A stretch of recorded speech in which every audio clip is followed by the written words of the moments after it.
एक बहुत ही सुंदर गांव था। उस गांव में एक दादी माँ रहा करती थी, जिसकी उम्र तकरीबन 90 वर्ष की थी। गांव के सारे बच्चे रोज उसे कहानी सुनने की जिद किया करते थे और वह सभी बच्चों को साथ में बैठाकर तरह तरह की कहानियां सुनाया करती थी।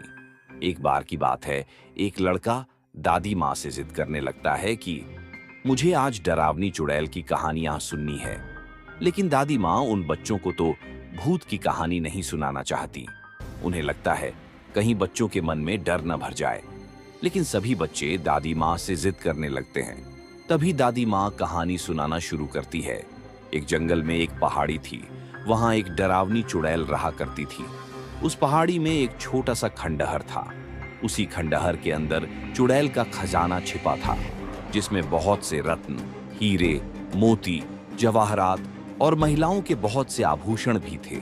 वह चुड़ैल खजाने की रक्षा करने के लिए उस जंगल में भय का माहौल बनाए रहती थी, ताकि कोई उस खंडहर के करीब ना आ सके। लेकिन एक दिन एक लकड़हारा लकड़ी काटने के लिए उस जंगल में प्रवेश कर गया और जलाऊ लकड़ी की तलाश में जंगल के मध्य भाग तक पहुंच गया, जहां उस चुड़ैल का खंडहर बना था। खंडहर के आसपास बहुत सी सूखी लकड़ियां पड़ी हुई थी। उसने सोचा कि इससे उत्तम जलाऊ लकड़ी तो कोई हो ही नहीं सकती जो पूरी तरह सूखी हुई थी। वह लकड़हारा खंडहर की सीढ़ियों से लकड़ियां इकट्ठा करता हुआ आगे बढ़ता गया। जैसे ही वह द्वार तक पहुंचा, वहां एक बहुत ही विशाल दरवाजा था जो पूरी तरह लकड़ी का बना हुआ था। लकड़हारे ने आज से पहले इतनी खूबसूरत कारीगरी कभी नहीं देखी थी। जैसे ही उसने उस दरवाजे को स्पर्श किया है, उसे अजीब सा एहसास हुआ। उसे ऐसा लगा मानो कोई उसे अंदर बुला रहा हो। मदहोशी की हालत में लकड़हारा अंदर प्रवेश कर गया। खंडहर के अंदर जाते ही उसकी आंखें चकाचौंध हो गई। बड़े बड़े मिट्टी के बर्तनों में अशर्फियां, सिक्के और हीरे जवाहरातों का भंडार था। लकड़हारे ने आज से पहले इतनी दौलत कभी नहीं देखी थी। स्वाभाविक है, कोई भी इंसान इतना बड़ा खजाना देखकर चकाचौंध ही होगा। तभी खंडहर के अंदर एक आहट के साथ दरवाजा बंद हो जाता है और जोर से हवाएं चलने लगती है। लकड़हारा खंडहर में एक खंभे को पकड़कर अपनी जान बचाता है। तभी वह डरावनी चुड़ैल अपना भयानक रूप प्रकट करती है। यह देखते ही लकड़हारा बेहोश हो जाता है और इसी हालत में लकड़हारे की एक रात गुजर जाती है।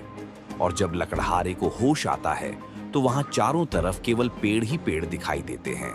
लकड़हारे को कुछ समझ नहीं आता कि वह यहाँ कैसे पहुंचा। लकड़हारा अपने कुर्ते की जेब में हाथ डालता है तो उसे एक सोने का सिक्का मिलता है। वह यह देखकर बहुत प्रसन्न हो जाता है। वह सोचता है उसकी जान बच गई और उसे इतना बड़ा सिक्का भी मिल गया, जिससे उसका खर्चा तो चल ही जाएगा। और वह उत्साहित होकर अपने गांव वापस बिना लकड़ियों के ही आ जाता है। घर में आकर सभी को यह बात बताता है, लेकिन उसके घर वाले कोई भी प्रतिक्रिया नहीं देते। उसे लगता है, मैं इतनी जोर जोर से सबको अपनी बातें बता रहा हूं, लेकिन कोई मेरी बातें सुन क्यों नहीं पा रहा। तभी वह पास में ही पड़े पानी के बर्तन में मुंह धोने के लिए हाथ डालता है, लेकिन वह पानी की एक बूंद को भी स्पर्श नहीं कर सकता।